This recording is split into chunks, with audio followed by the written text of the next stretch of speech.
अभी हरे सांप की बात आई, अब आपके बीच आस्तीन के सांप भी है। आस्तीन के सांप से और ज्यादा होशियार रहने की जरूरत है।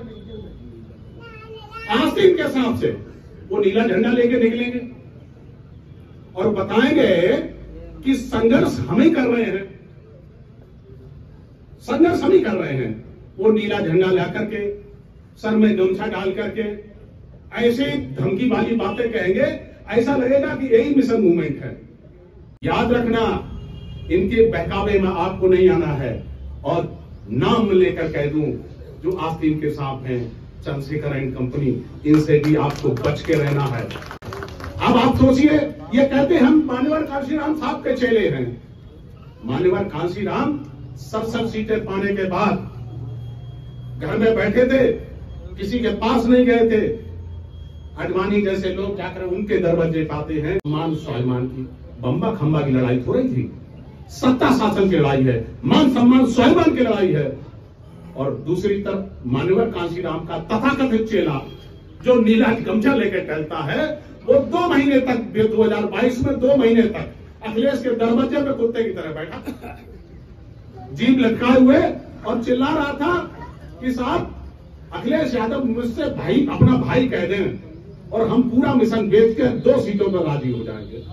ये मिशन है उसका, ये मिशन है। एक बार पासवान ने आपका मिशन बर्बाद किया था, अठावले जैसे लोग हैं, और उसी तरह से ये आएंगे, बताएंगे कि नीले झंडे वाले हम भी हैं।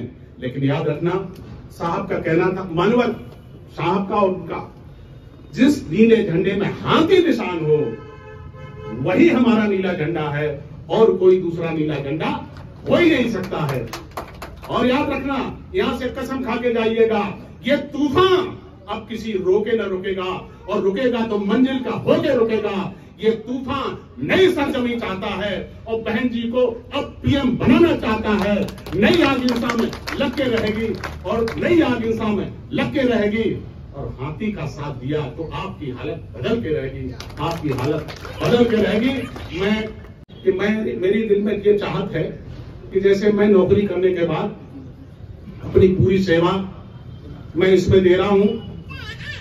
मेरी पत्नी की मौत अभी हुई, इसके बाद भी मेरा दिल करता है कि या तो मैं उनके गम में रहूं या फिर बहुजन मिशन में रहूं। आप जानते हैं, इस समय जैसे परीक्षा की घड़ी होती है तो सारे काम छोड़ करके इंसान के लिए तैयारी की जाती है।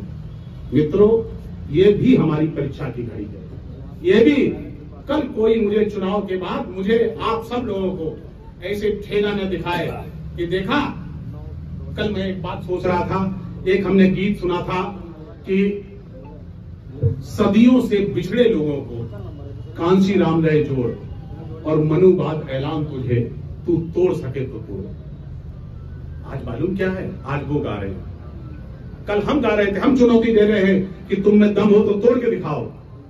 आज वो यही बात कह रहे हैं, और हम जब टूटते जा रहे हैं तो हमें अफसोस होता। वो कह रहे हैं कि बहुजनवाद ऐलान तुझे, तू रोक सके तो रोक। हम तोड़ने के लिए तैयार हैं। मित्रों, क्या आप टूटने के लिए तैयार हो? क्या बताइए, आप टूटने के लिए तैयार हो?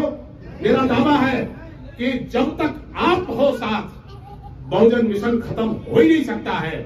और बहन जी का हाथ मजबूत तब होगा। वैसे तो बहन जी एक ही वोट देंगे, हम भी एक ही वोट देते हैं, लेकिन जब भी बहन कमजोर होगी तो भाइयों का भी सर झुकेगा, भाइयों का सर झुकेगा। और बहन कमजोर न हो, अपने भाइयों का, पुराने भाइयों का, नौजवान भाइयों की जिम्मेदारी बनती है कि हम बहन का सर नीचा नहीं होने देंगे और अपने महापुरुषों का मिशन में कमजोर नहीं होने देंगे।